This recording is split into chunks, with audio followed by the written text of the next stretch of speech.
I would like to acknowledge the traditional owners on whose unceded land we are meeting today, the Wurundjeri people of the Kulin Nation.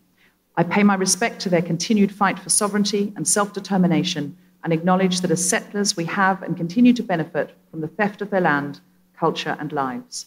I acknowledge that treaty talks in the state of Victoria in Australia have not begun and pay my respect to elders past and any in the room here with us today. Thank you.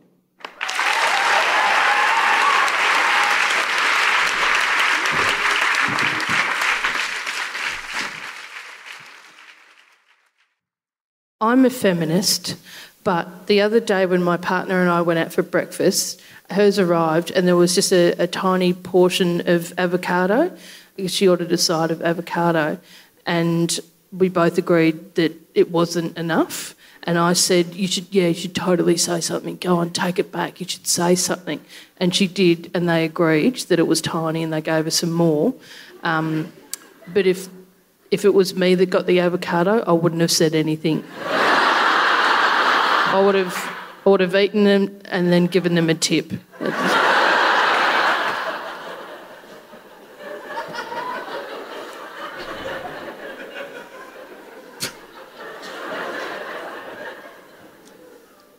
I'm a feminist, but while here in Melbourne, I am currently sharing a flat with amazing protest singer Grace Petrie, who is touring with us, with the Guilty Feminist. You'll be seeing her later this evening. And today, Grace said she was going to go to the beach, and I said I was going to stay home and work on a script, feminist script that I was working on. And I was working on it. I absolutely was working on it. And I think that needs to be key here. I was. But then, you know, when you take a break and to get a coffee, you think, I'll just check my phone, which was in the other room, which I have to leave it in another room or then no work will be done. I thought, I'll just see if there's any messages while the kettle's boiling. Like, literally an hour later, I'm sitting there with my second cup of coffee in an Instagram hole. And when I heard Grace coming in, I was like, oh, shit, I'm meant to be working, and threw the phone down and picked my laptop up and was like, working. I was like, why am I doing that? She's not my mum or my boss. But it just looked, I just felt like I'm a bad feminist, I'm meant to be writing a script, and she's going to come in on my phone. Grace, I didn't tell you this, and I'm sorry. Did you suspect that I had done that? Could have gotten away with it, yeah. I'm a feminist. But when I was out walking my dog on a shared pathway this morning, I heard a bicycle ding behind me. So I stood to the side and the man on the bike kept dinging and saying, yep, behind. And then as he rode past, he went, thanks, mate. And then went, oh, sorry, lady. And what I said next was not very ladylike. What did you say? I'll tell you later. Okay. I'm a feminist, but everyone on the internet and so many of my friends seem to be so massively into Timothée Chalamet. Oh, yep. And one of my friends... said the other day, isn't he just the most shaggable man in the whole of the world at the moment? And I was like, I honestly look at him and feel I should breastfeed him.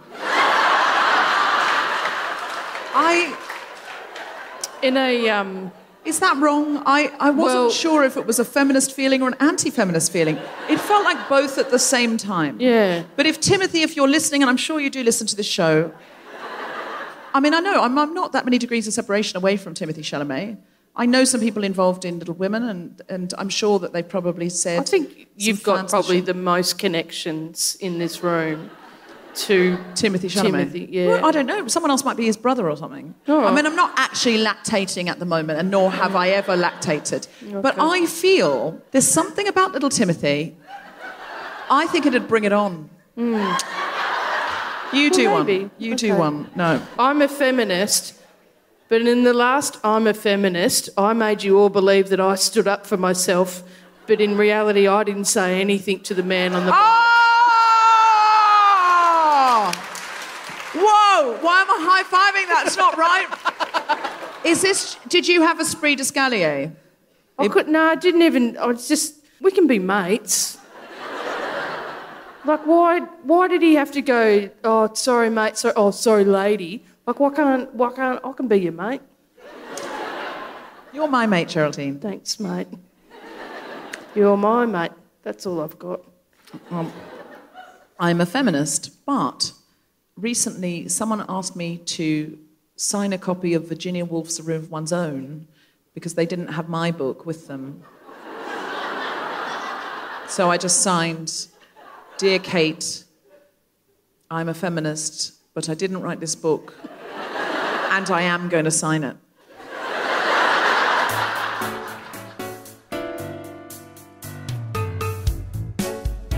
Live from the Thornbury Theatre in Melbourne, the Spontaneity Shop presents The Guilty Feminist with me, Deborah Frances-White, guest host Geraldine Hickey, and our very special guest talking about satire.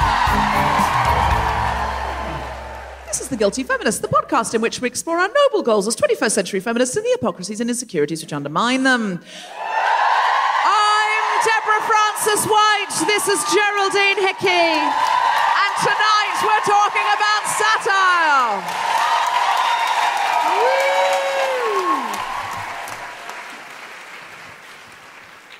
Sup, fuckers.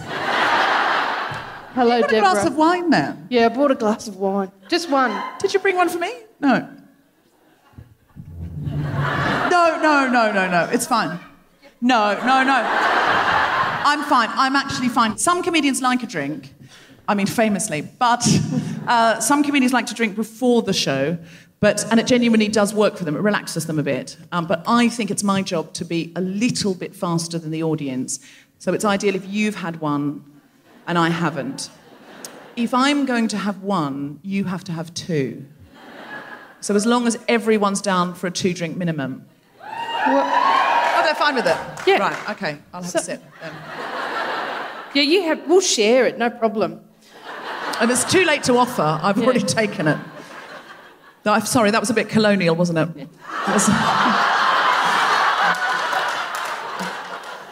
Shall we share it? Yeah. I'm so sorry.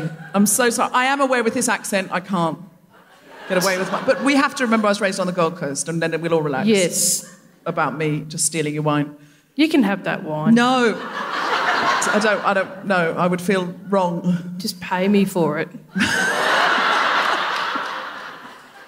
I'm going to drive. Anyone need a lift home, I'll give them a lift home. You're a natural leader, Geraldine. But I'll put it...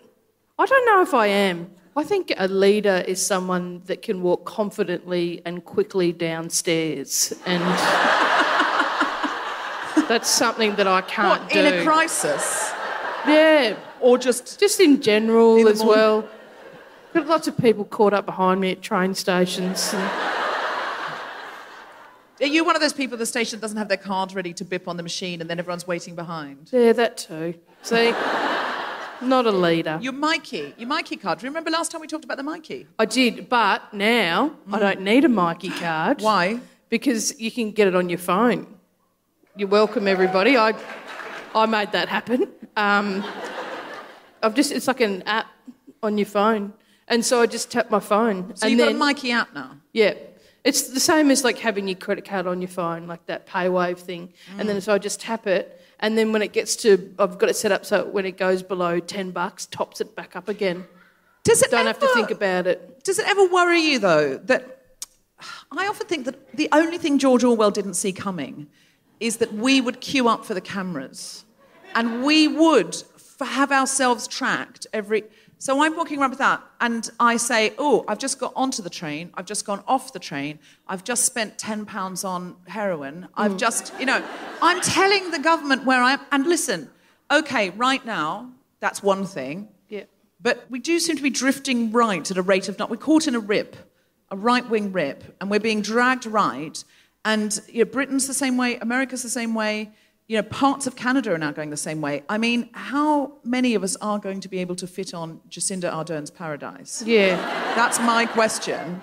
Because, I just worry that we're letting ourselves in for when the fascists not inevitably take over, fight the fight, but Definitely have a go. Have a go, gang. Have a go at fighting the fight. I mean, that's what we're doing here, right?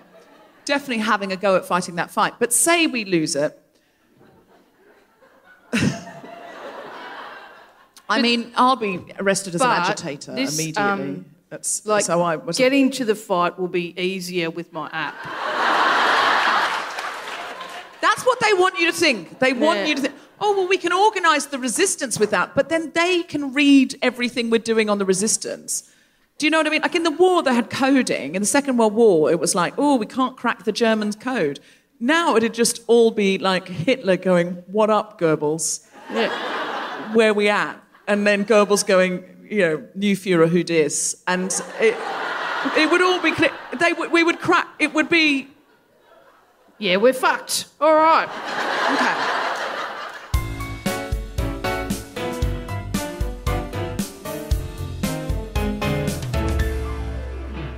Are you ready for some stand-up comedy? Then please welcome to the stage the incredible Geraldine Hickey!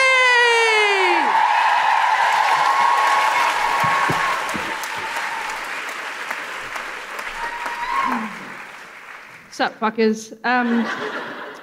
When it comes to stand-up, I don't really do satire, but I have done it previously. So here's one from the vault, I guess. So cast your minds back to, I don't even know what year it was, but you'll know once I start. This is the letter that I wrote to Tony Abbott. Dear Tony Abbott, firstly, may I say thank you. Thank you so much. Finally, someone with some vision and ability and leadership to take over the portfolio for women. For too long, it's simply been women taking care of other women. And you know women can't take care of other women because we all know women intrinsically hate other women. I mean, you know that firsthand being the father of 3 daughters. It takes a real man to take care of a real woman. Well, all women. I'm writing to you as I thought you would be the best person to seek advice from, given you are the Minister for Women's Affairs. In the past few months, I've experienced an irregular period and a painful heavy flight.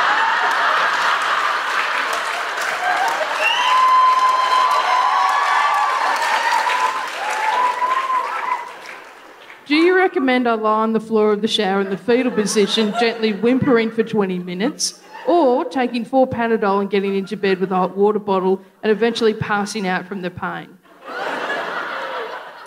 I'm also quite interested to know your experience with thrush.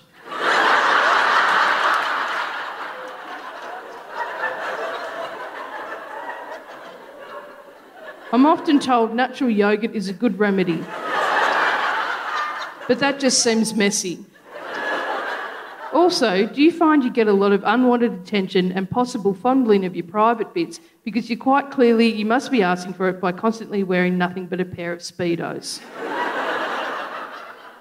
Okay, clearly I'm joking, but I feel it necessary to point this out because quite clearly you're a dumb cunt.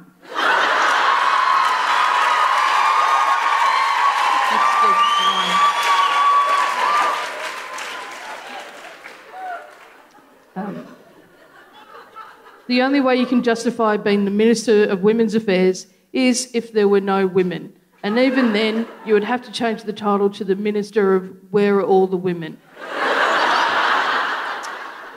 However, given your current cabinet, it's probably a justified question. Yours sincerely, Geraldine.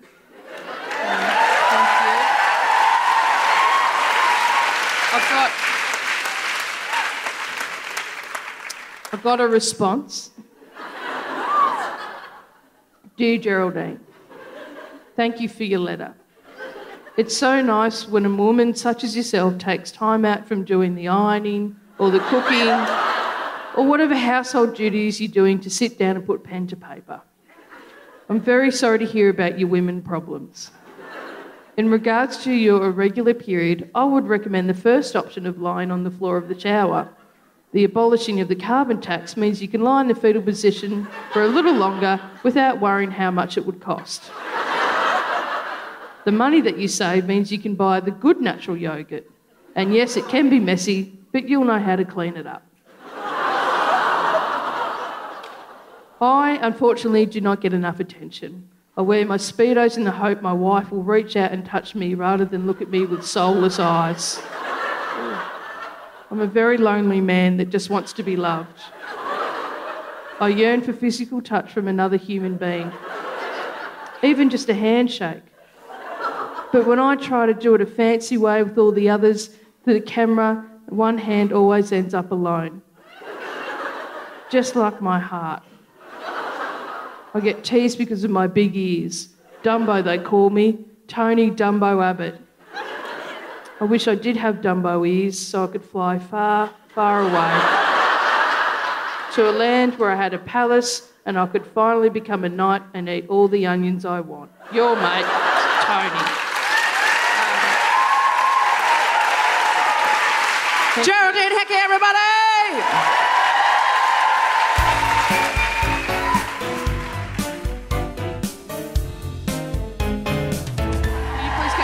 Round of applause going. Welcome to the stage, Deborah Frances-White.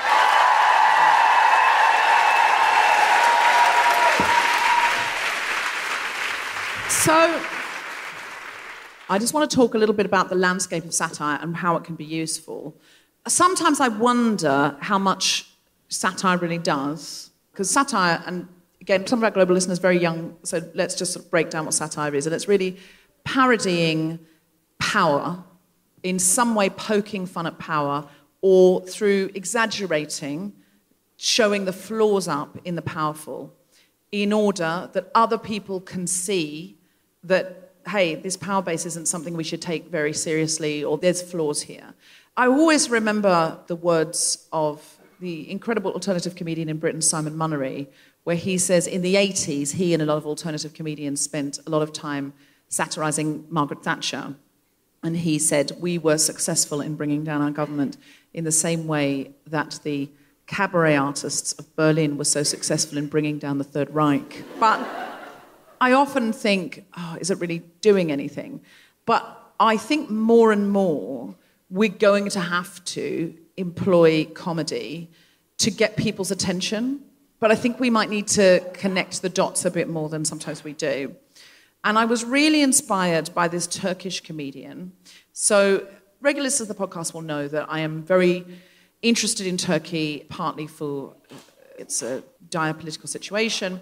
Also, we had an amazing woman called Adél on the show. She was the head of Turkey Amnesty International. Mm-hmm. She kept saying to everybody, Erdogan is bringing in a police state. This is what's happening. It's going to be a police state. And everyone kept saying, don't be so negative. Don't put that energy out there. Come on, it'll never happen in Turkey. She can talk about the experience of her country going from a democracy to a police state. She saw it happen. She was arrested as an agitator because she was running a human rights organisation. But if you're running Amnesty, you're paid, you go down to the office. I know all the people who, lots of people who work in Amnesty International in London. They're doing a job of work they very definitely believe in, but it's a job. So to think suddenly you could be arrested specifically because you are dealing in human rights is a very scary thing. Adél is just a brilliant person because she makes it very, very accessible. What she does is basically then do what I think of as TripAdvisor reviews for every Turkish prison she was ever in. She basically goes, well, the first place we were in, the food was terrible, but they had good toilets. I don't like to squat. But then the second place we went to, the toilets were terrible, the food was terrible, and the guards were mean. I really don't have anything to say about that. It's just like a one-star experience. And then we went over here, and she got taken into this high-security prison. There was like 70,000 people, nearly all men, but she was put in what they call the VIP wing. Now, you were allowed to have close family come, but only nuclear family, and she didn't have any nuclear family. So she wasn't allowed to have people come and visit her. The only person she could have was her lawyer. And so she made her lawyer come once a week, and it was when Game of Thrones was on. She's a big Game of Thrones fan. And so she said, right, you have to come once a week, and you have to tell me blow by blow, as if I'm watching it, every single thing that happens in Game of Thrones. So it's like I'm watching it. Because she said, I might die in here, and I really don't want to die not knowing what happens in Game of Thrones. So the lawyer would come in every week and go, we open on a dragon. And she said that the guard who had to stand with her was so pissed off because she was saving it to watch with her husband. And it was just... an hour of spoilers of just, fucking hell, man. Like, come on. Sort of trying to watch it quickly before this terrible visit. And that made it very, very accessible to me because I suddenly, a lot of times, I'm an Amnesty ambassador, a lot of times they bring us in and we listen to people who've got these terrible stories, but it seems very far away and very disconnected. And when Essa talks, it sounds like, oh, that's what it would be like if it happened in Australia. That's what it would be like if it happened in the UK or America. Some people in this room would be in jail because they had agitated, and it would be us going, I really am very keen to know what happens in Handmaid's Tale. Does anyone know the new series is on, I can't get it. That would be us. So because of that, I asked Adél, what are the things that we can do if our countries are caught in this right-wing tidal rip? What can we do? And she said, okay, there's 3 things you can do. First of all, you have to resist. You have to resist all the time. And she said, you think going to a protest doesn't do anything. Like, sometimes you think, that was a day out for us, but what did it do? But she said, you have to remember every government is looking out the window to see what kind of resistance they would get, because there's more of us than there are of them. If they genuinely think you would overthrow them, then they can't push any further. And she said that's true of any government in any direction. Every government is seeing how much can we push our own agenda, maybe beyond things people voted for, because this is what we believe in. She said it could be a government you like, but all governments are going, do you reckon we can pass this? Do you reckon we can get this through? Do you reckon we can get this through? And if it's a right-wing government, they are always looking out the window to see how much further right they can go. So you need to be visible and in their face and resisting. So she said, never think that you writing to the government doesn't work. Never think protesting doesn't work. Never think online campaigns don't work. They are looking and they are watching. But she said, the next thing she said is you have to be resilient. Because if 20,000 people come to the first march and 15,000 to the next, and by the time it's the fifth march, there's 4,000 people there, they know you're not serious. So again, it's not just about you going, it's about you recruiting, that you have to influence your circle to understand how important this is. You have to turn other people into advocates. And the third thing she said was, it's the thing that the Guilty Feminist has, and I would say other groups like us, I mean, by no means are we the only one, but it's something peculiar to the 21st century that has sprung up through podcasts and other forms of media where the artists have taken control of the means of production.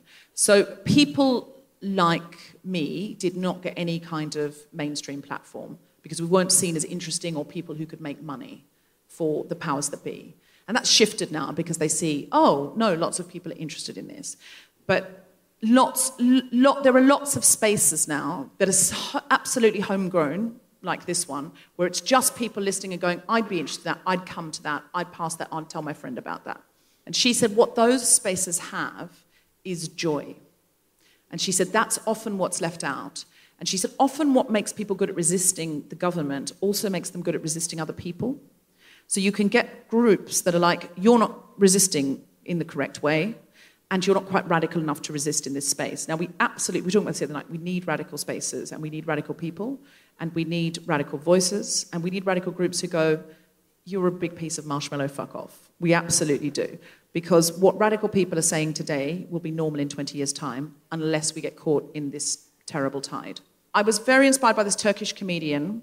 His name is Cem Yılmaz, and he got arrested. When he got out, he did something, the most brilliant piece of satire I've ever heard. There was a song that Erdogan plays when they torture people, like a Pride in Turkey song, and he bought the rights to it. So they can never play it again. They used to play it at their rallies, and they can't play it anymore. So he's like, I own that now.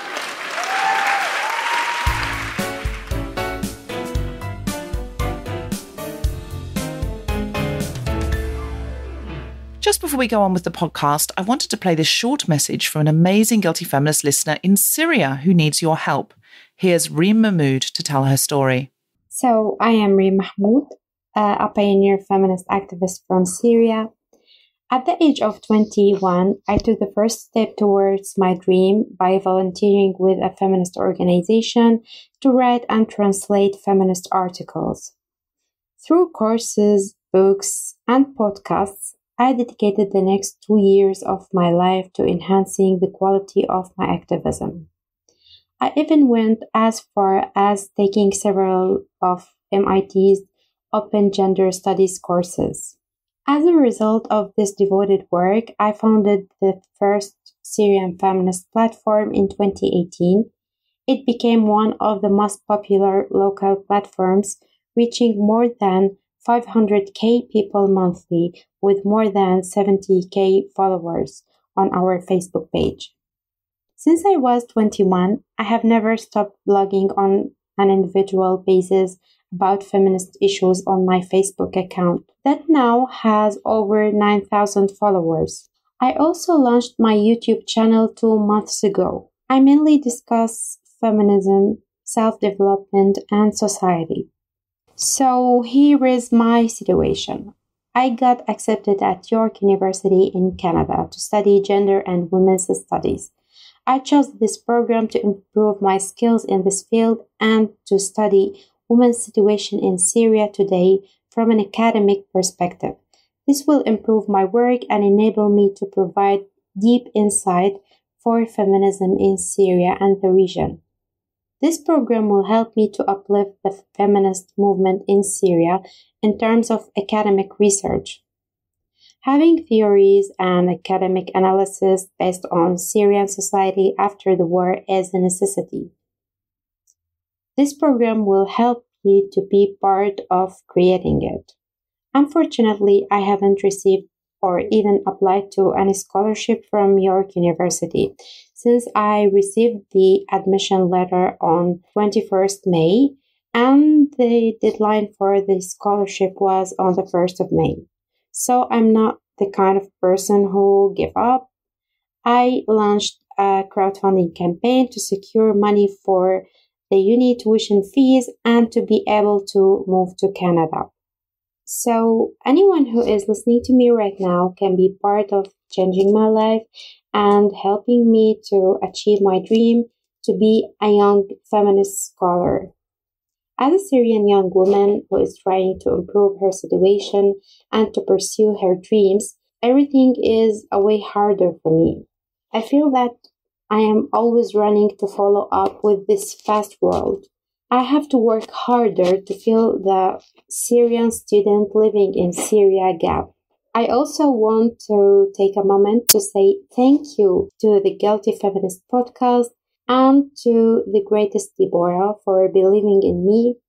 I really need women to believe in me and to support me.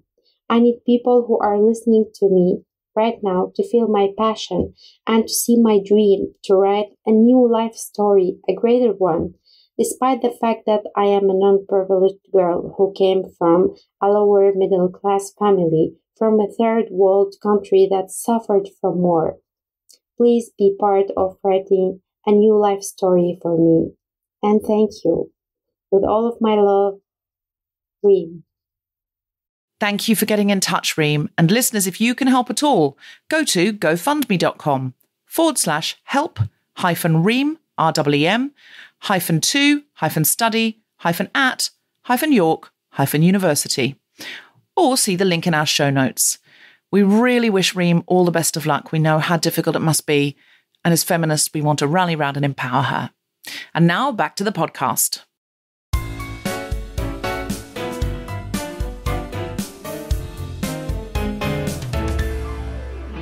Our guest today is an award-winning comedian, writer and actor with an extensive background in both live and television comedy. In recent years, she has become known for her work as a co-creator of The Catering Show and Get Crackin'.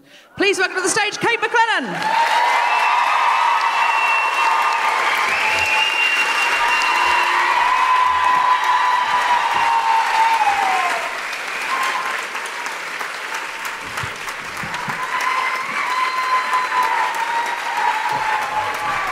Come take a seat. Goodness me. Thanks for asking me to come and do a gig that is 6 minutes from my house. Oh, they're always the best, aren't they? They're always the best. You know, it's an incentive. Yes, absolutely. Is that the main reason you said yes? Yep. Okay. Great, because we were looking for a stone's throw away satirist, and your name came up on Google.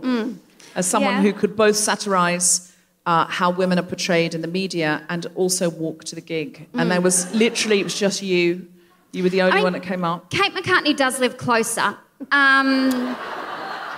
Okay, that's awkward. Please don't tell her. I did tell her that I was doing this, and she was like, oh. You could have brought her. And I'm like, well, because we do everything together. So I was like, did you get asked? And she goes, no, I haven't been asked. Well, I was like, they probably just wanted me. So, no, that never happens. She always gets asked to do things. She always gets asked to do acting things, and I'm the actor. She hates acting. And also, who got a Thermomix? She gets the free things as well. Yeah, she got given a Thermomix when we did an episode of the catering show about Thermomixes, and the only thing I've ever been given is a Metamucil cooler bag.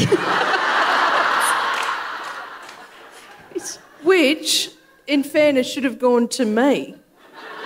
Because isn't that from the episode where I'm holding the Metamucil? You're right. It Thank is you. actually in the See? chemist. The chemist in Brunswick. We just had Geraldine pulling things off a shelf in a chemist in the background and just going... And she does it very well. I did. Do you know the Metrosexual, that show that I... if you haven't seen it, please do. It's on 9 now. I got that role from that episode. So they had watched it and watched me pulling things off a shelf and went, yep, she's our lead.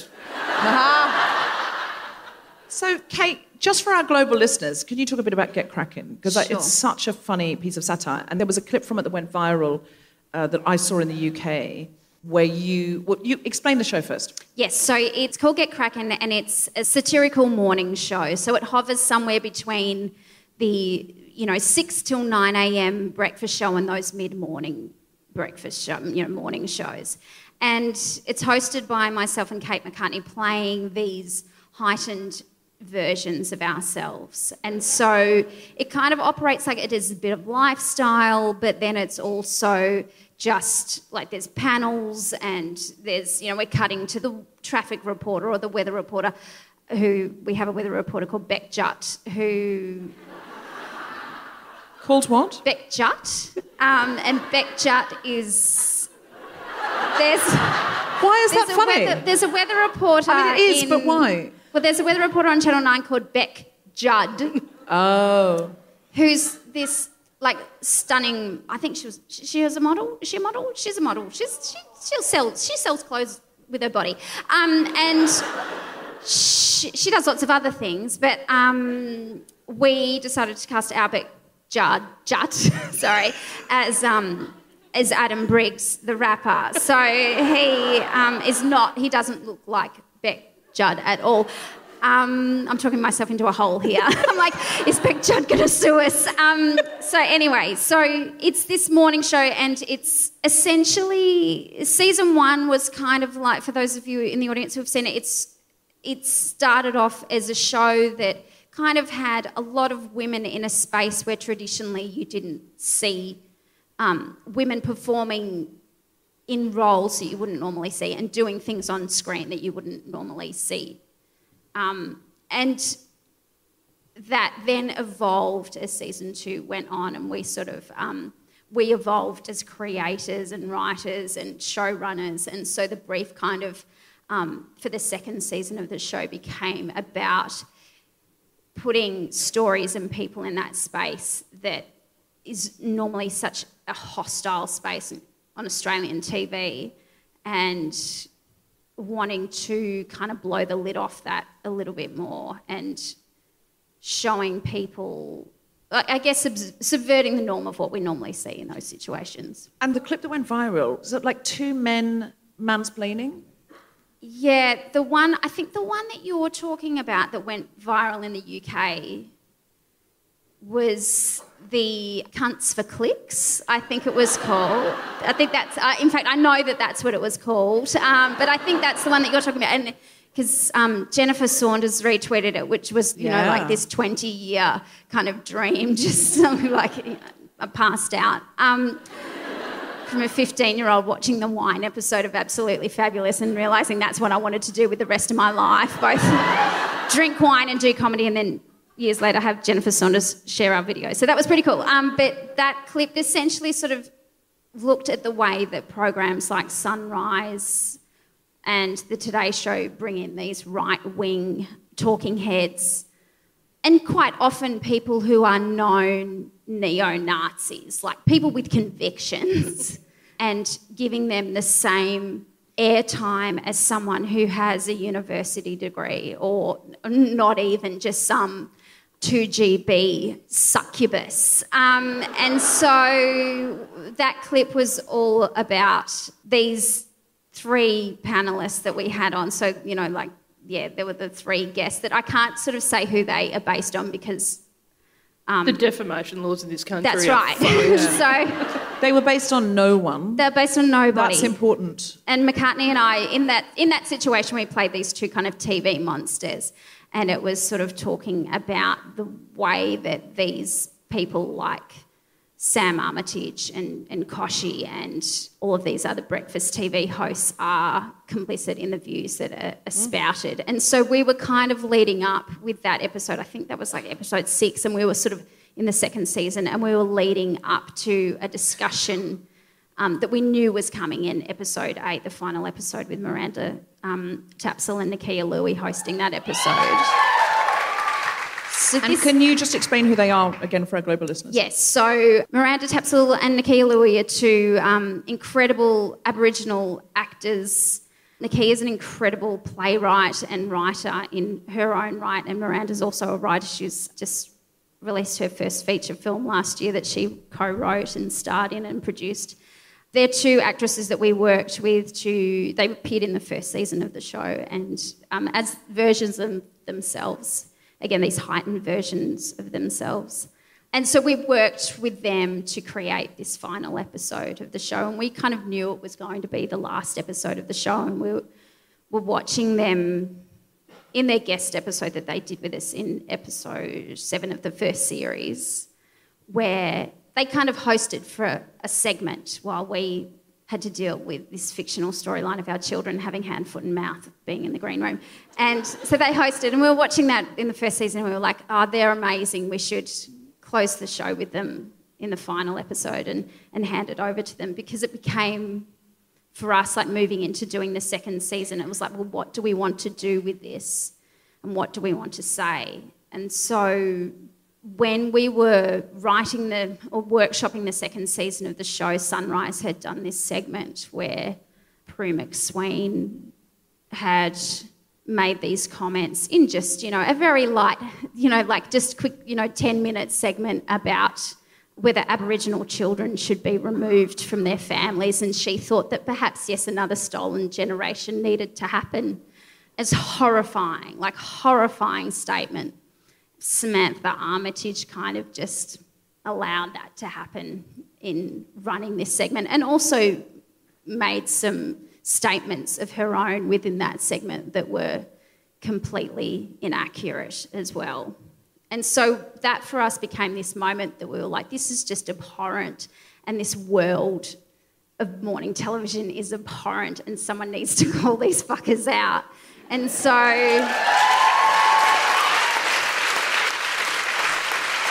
I mean, at no point did they ever have anyone who was Indigenous speak on the panel. I mean, those... Did they not? They didn't have any Indigenous No, they people never there? do, but also, I mean, that's also quite complex as well, because I think that even if the space was offered, like, it's a very hostile environment as well. It's not a structure that is welcoming. So I understand that even... if people like Q&A, for example, if people are asked to do it, I understand it's not always something that people want to do. So we thought, well, we have this opportunity with this half-hour episode that we can have Miranda and Nakia put forward their perspective of being Aboriginal women in 2019 and in the world, in Australia and in the entertainment industry. We thought about what's the best way to do that, and we thought rather than us kind of inviting them in to do a guest spot we thought, well, let's write it with them and let's have the time to write this. And so we wrote it with them over a period of like about 6 months, I suppose it was. And it was incredibly collaborative, and it was built sort of already on an existing relationship of trust that we all had with each other and friendship as well. And they came in and, I mean, the scripts were coming into production, reading the scripts and knowing the monologues at the end. If you've seen the episode, you were talking before about Julia Gillard her speech that she made was the number one in the memorable TV moments. So Miranda and Nakia's monologue at the end of Get Crackin' was number 8 on that list, which was pretty amazing.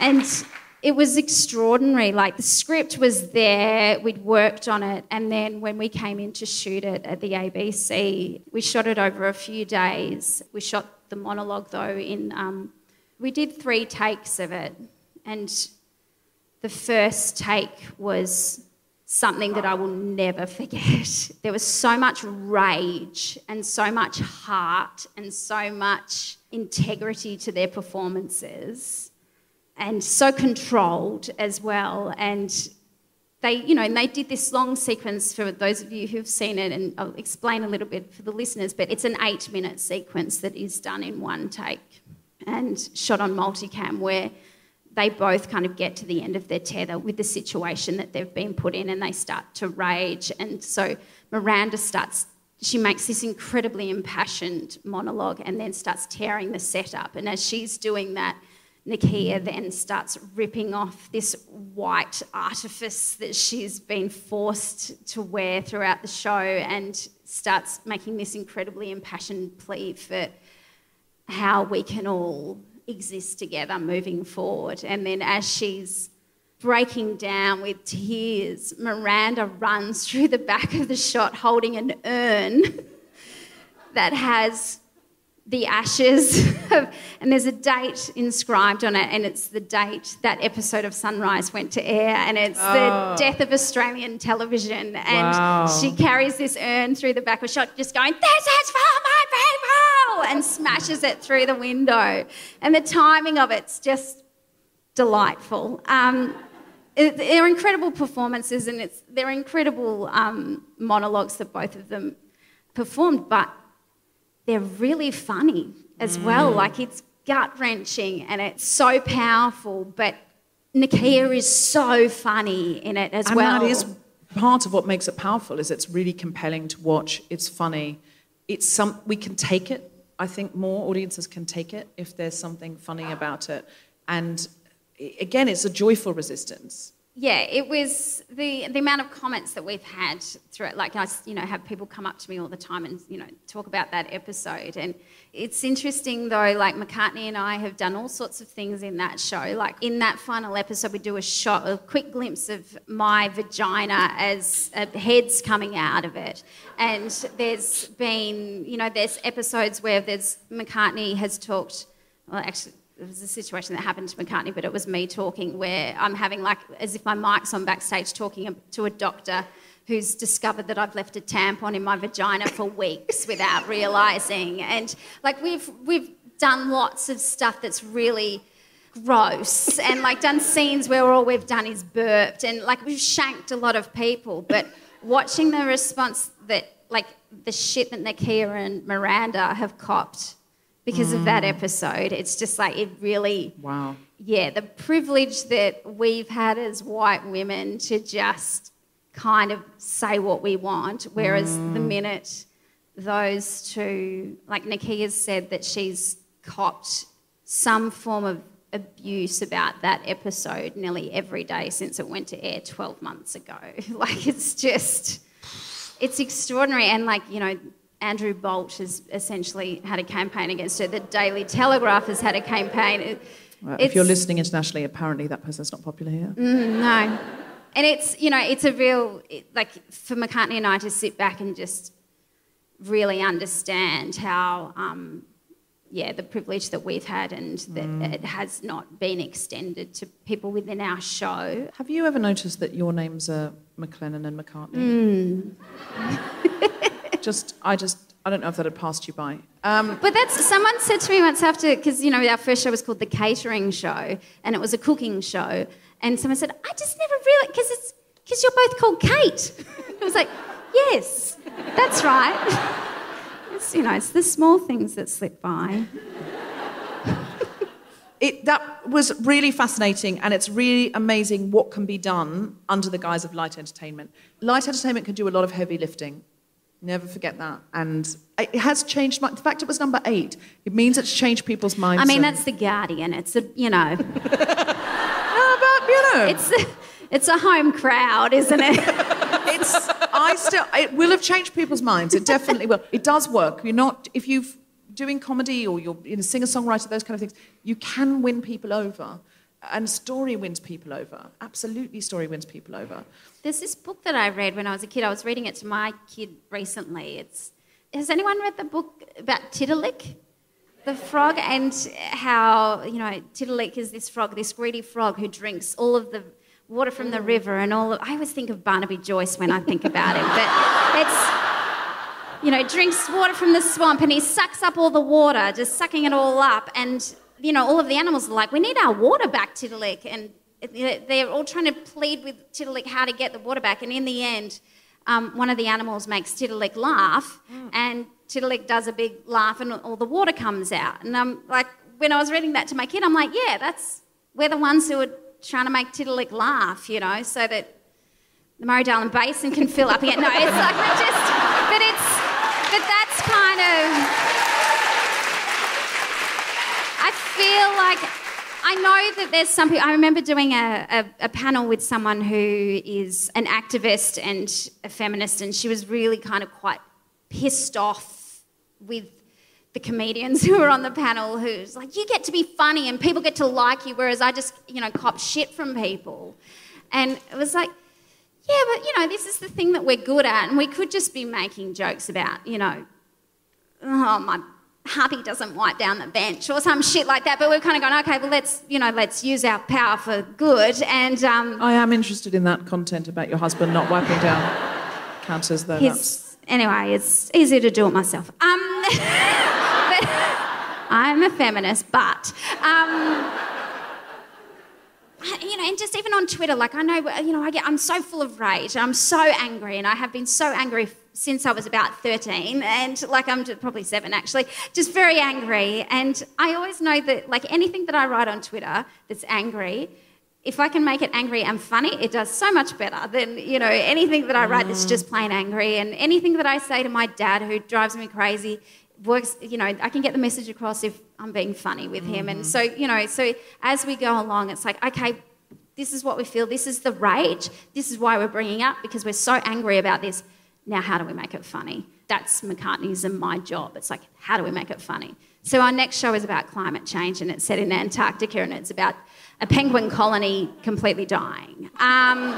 Lol. But God, it's funny. It's so funny. And if you're thinking, oh God, I'm not a funny person, it doesn't have to be, we're talking about satire, but there's lots of other tools. Comedy may not be your bag, but there may be other forms of persuasion. What are you good at? When have you had the best result of your life? When have you been convinced? And start to just break it down and get good at those processes. I wrote a book called The Guilty Feminist, and in it, I don't know if I mentioned it, and Sunday Times bestseller, but don't go on about it, it's embarrassing. But there's a chapter in that where I break down some of the things that I've done about how I wrote them. So sort of when I did a speech about being angry about Brexit, or a satirical speech about Trump or whatever, I looked at how you can find your voice. I think the chapter's about finding your voice. So check that out if you're looking for inspiration and want to buy my book from a bookshop that pays its tax. Can I make another book recommendation? Yes. This is just nepotism here. McCartney's girlfriend, Sally Rugg, has written a great book called How Powerful We Are. And Sally sort of headed up the Get Up campaign for marriage equality. And it's this wonderful book about activism that I feel like you could read at any level. And it's put a real fire in my belly, and it's really explained, like, there's the people that you have a chance of pulling over to your side. It's like, concentrate on those people. And so anyway, it's a great book, and if you are interested, check that grab out. It.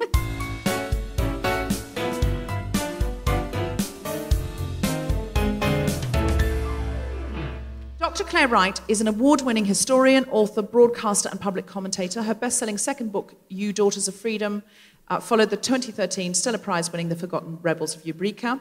Kristine Ziwicka, who's been on our show before, is a Melbourne-based columnist and consultant. You will remember her from our episode on Weinstein culture. Please welcome to the stage Dr. Clare Wright and Kristine Ziwicka.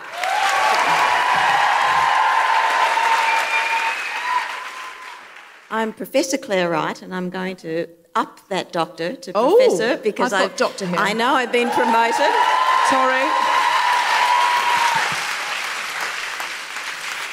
And I think women should crow about their achievements, not play them down. Absolutely. So I'm claiming that, Professor. And so I'm a Professor of History at La Trobe University, not far from where we are recording this episode tonight, and also a broadcaster. I do my own podcast called Archive Fever, which is peak nerd, people. It is about a love of research and archives. And Kristine Ziwicka. My name's Kristine Ziwicka, and have I been saying your name wrongly all these years? Close enough. That's good. Nobody gets it right. I'm like a good friend of Kristine. She was at my wedding. Say your name again. Kristine Ziwicka. It's nothing like what I've ever said. I know you're Christina, but Ziwicka, I always thought it was... We'll work on it. Yeah, okay. You say your name, and I'm sure you've got the pronunciation right. Just based on your years of using it. Yes, I am a good friend of Deb. She likes to call me a chartered feminist. So I started out as a journalist many moons ago. I used to work at Ms. Magazine back when dinosaurs roamed the earth and magazines were still in print. I've done a lot of campaigns. I worked at the Human Rights Commission in the UK for 7 years, banging on about the gender pay gap, amongst other things. And now here in Australia, I use my expertise to comment on gender equality and feminism, and I write a regular column for The Age, for Women's Agenda. Occasionally I can be found in The Guardian and the ABC. Great.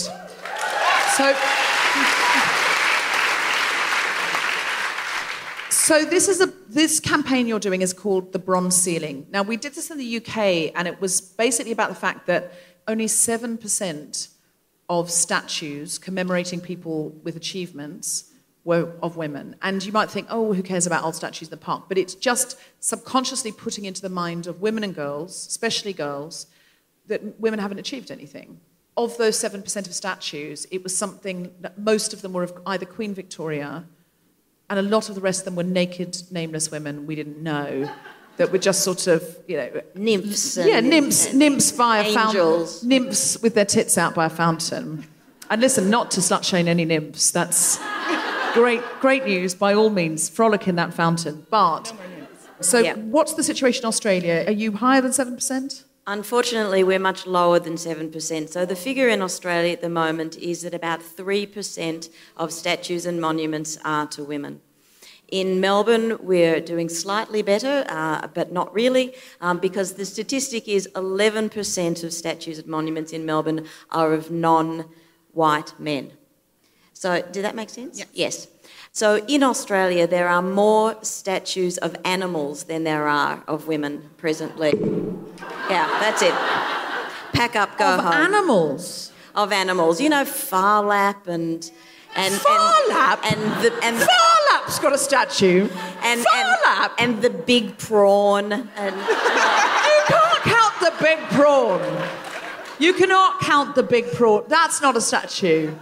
We haven't even started on the fruit and vegetables yet.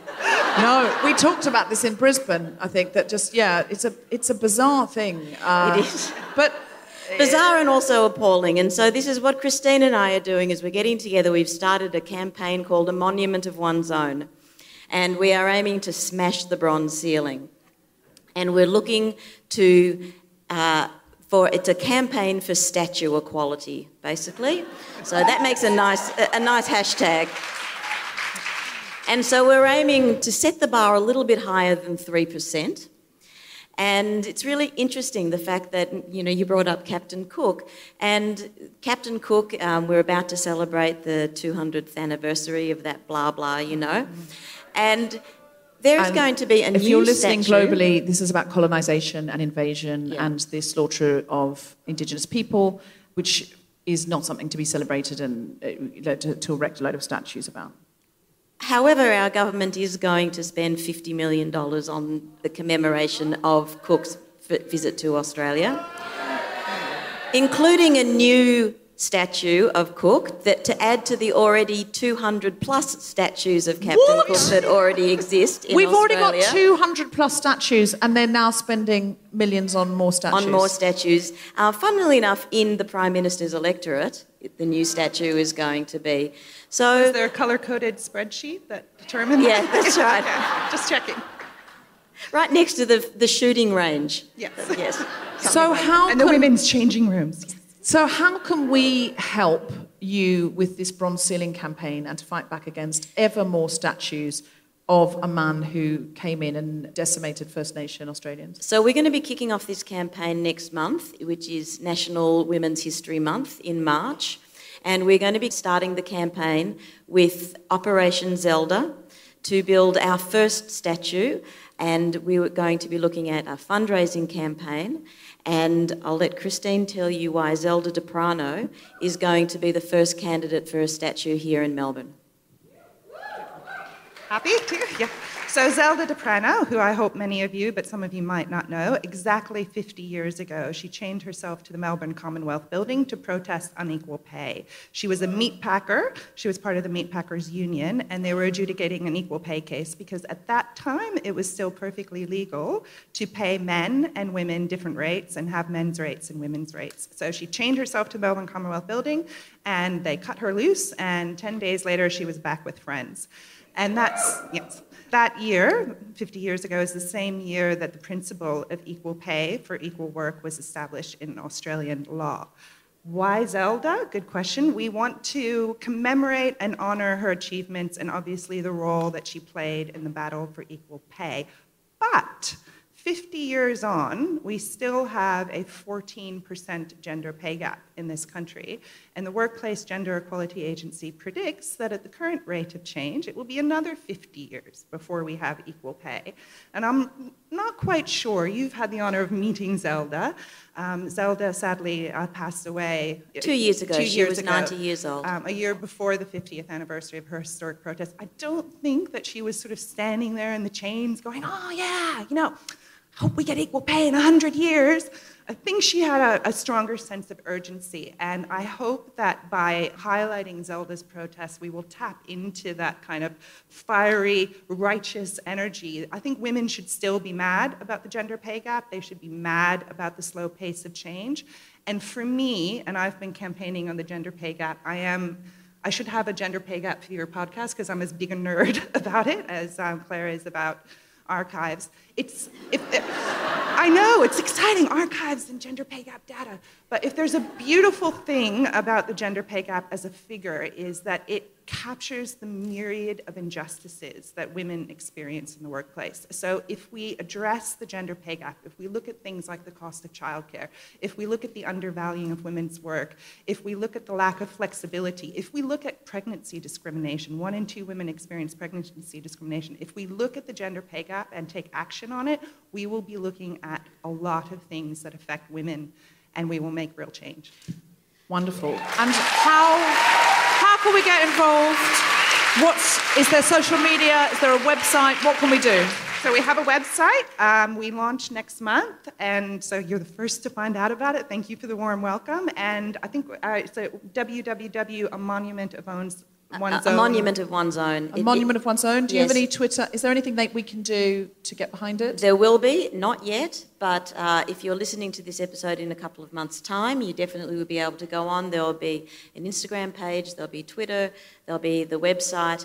But it's also an interactive campaign. Not only are we looking to raise money for this first statue, but we also have a page where we ask you to nominate a woman or a gender diverse person who you think is inspirational, who has affected our city, our civic life, our community life, and you would like to see honoured with a monument of her own as well. Because, Great. you know, you talked before about inclusive spaces and places where women feel comfortable, and our cities are not designed for or by women. And one of the ways that we can see that is that we don't see ourselves reflected in the monuments and the naming of places around us.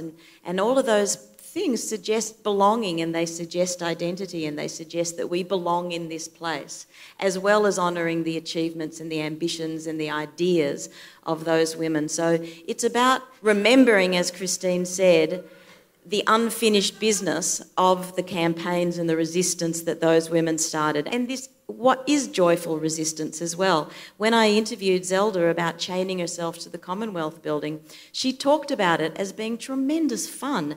And funnily enough, my last book was about the suffrage movement, and all those suffrage campaigners and suffragettes in England and the Australians who came before them talked about that time in their lives as being the most passionate and fun times because they were out there working with other women towards change. And they talk about it almost as like soldiers often talk about their times in the war. You know, they were the worst of times, but also the best of times. Yeah, I mean, there was a lot of women who were traumatised and criminalised in terrible ways as well, just to sort of, but yes, of course, any, movement where we come together has thrilling and exciting moments as well. So get behind it, a monument of one's own, get involved, follow all of these guys. Kate and Geraldine, do you have anything else to plug? Anything you'd like us to come to? Yeah, just a couple of things. I'll be quick. I've got pins that I'm going to sell, or if you don't have any money, just donate it. But it's from my last year's show where I did a joke about the marriage equality survey, and so the pin has the dates of when that postal survey was, and then the words "les we faggot." Just a bit of satire there. You can buy those in the foyer from you. Yeah, you can. Please have one. Hey, can we buy those in the foyer from you? Yeah, you can buy them from... I've just got a tin, an empty Rose's chocolate tin full of them.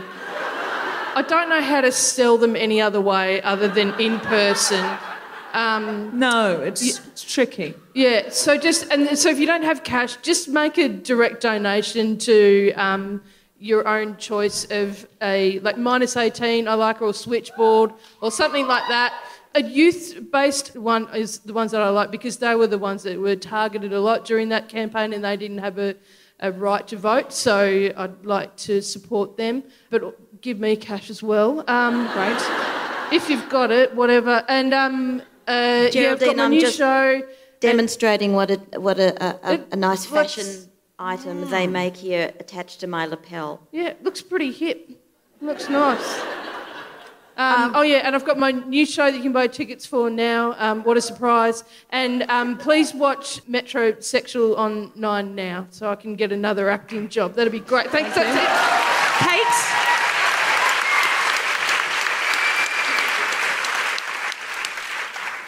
You can listen to McCartney and I have started a terrible podcast that is not a patch on this, called Only Wrong Answers. But Nakia and Miranda, who I was talking about a lot, also have a podcast called Pretty for an Aboriginal, which is fantastic. Listen to that. And Nakia's had written the latest season of Black Comedy, which is on there now. Miranda's film Top End Wedding is on iTunes. Watch it, it's great. Great. Get cracking.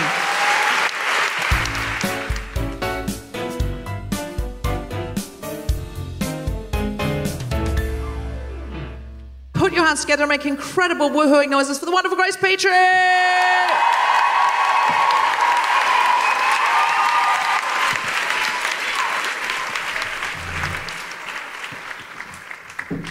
G'day Melbourne, how you going?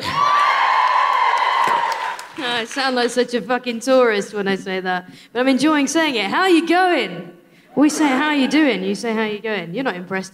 So I'm just going to sing you some songs. Oh, thank you. Very optimistic about the set. That's what we like to see. So actually, I'm actually a protest singer. I love when that is met with a deathly silence. That's great. No, I'm actually, specifically, I'm a socialist, feminist, lesbian, left-wing protest singer. Thank you very much. And I have been doing that for about 10 years. I've been singing songs about social justice with the aim of sort of trying to make the world a better place. And I think we can all agree that I've been fucking unsuccessful so far, haven't I, in that regard? Goodness me.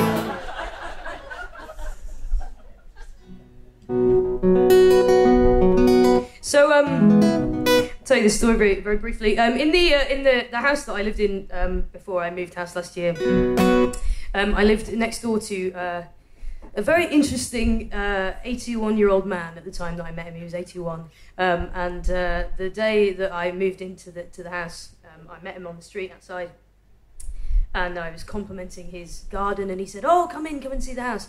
And I went into his house, and from the moment that I entered his house, he started talking, and he didn't stop for an hour. And the whole time that he was talking, he was telling me all about the man that he'd lived with in that house for years and years and years, who had died 20 years before. And it was so obvious to me that they'd just been housemates, they'd just lived together platonically. But it was so obvious to me from the way that he was talking about this man that he had been in love with him, right? And it really got me thinking about how differently my life would have gone if I had been born in a different time, basically, or even just been born to different people. And you know, this house is kind of full of this deceased man's kind of, all of his possessions were still up everywhere, and the way he was talking about it was so beautiful, and I just couldn't stop thinking about it. So I felt like the kind of unspoken nature of that relationship was like pouring out of the walls. And I went home and I wrote this song, and it's called This House.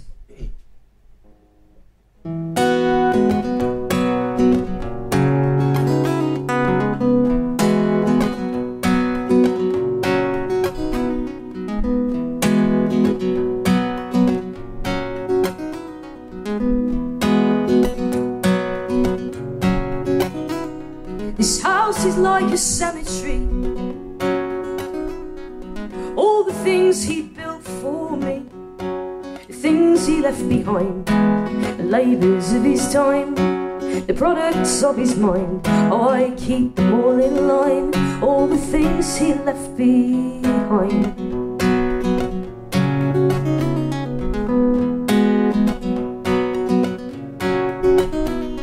This house is like a prison cell, 20 years straight down the well, and all I've got is time. Time on time on time, sat here with an idle mind, and questions that it finds about the ways that he was mine.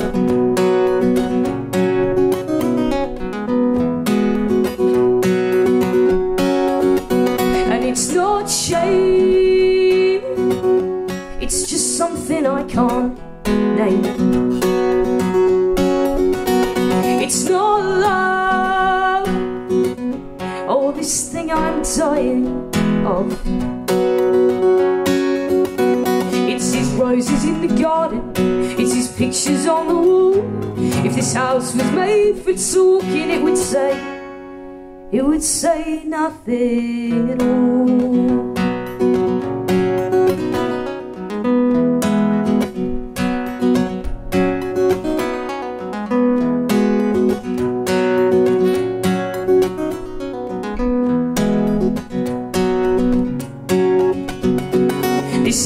Like a mockery, empty chairs and crockery, and it's handsomer than most, but nobody gets close. Empty glasses, none to toast. Well, he was born to host, all I entertain is ghosts.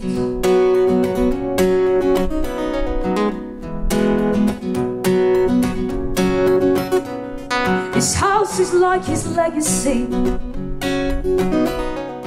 all the things he meant to me, and I tried to find a way to keep the thought at bay, that if we had one more day, oh, I don't know what I'd say. Yeah, hell alone knows what I'd say.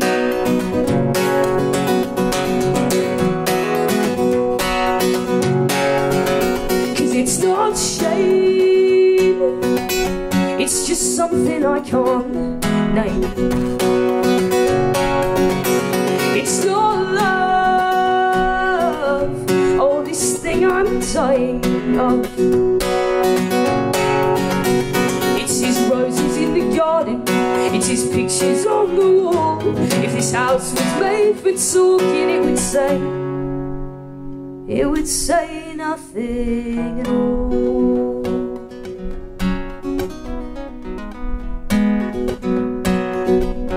It would say nothing at all.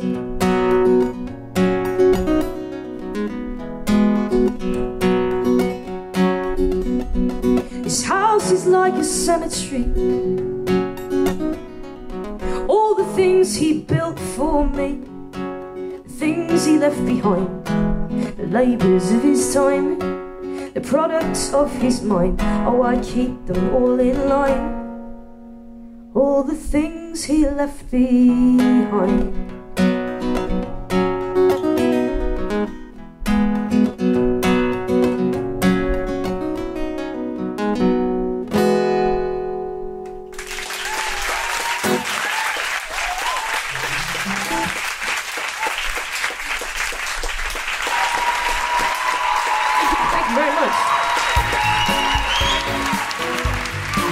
Listening to The Guilty Feminist with me, Deborah Frances-White, guest host Geraldine Hickey, and our very special guest, Kate McLennan. A live music from Grace Petrie. The Guilty Feminist theme tune was by Mark Hodge and produced by Nick Sheldon. The producers for Tom Salinsky for the special edition, for Jeff Ring for showing company management. Thanks to everyone at the Thornbury Theatre as well as all of you for listening. For more information about this and other episodes, visit guiltyfeminist.com. Thank you very much.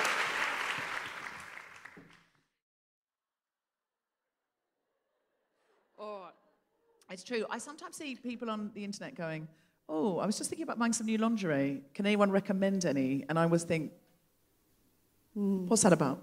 Because I would ask a close circle of friends. I might ring you and say, where do I get my lingerie? But well, I recommend, like, are you talking top or bottom?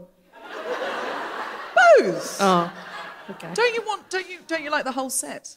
Nah. Just one or the other? Yeah, I can't. I've got big boobs and I wear men's underwear. There is no matching.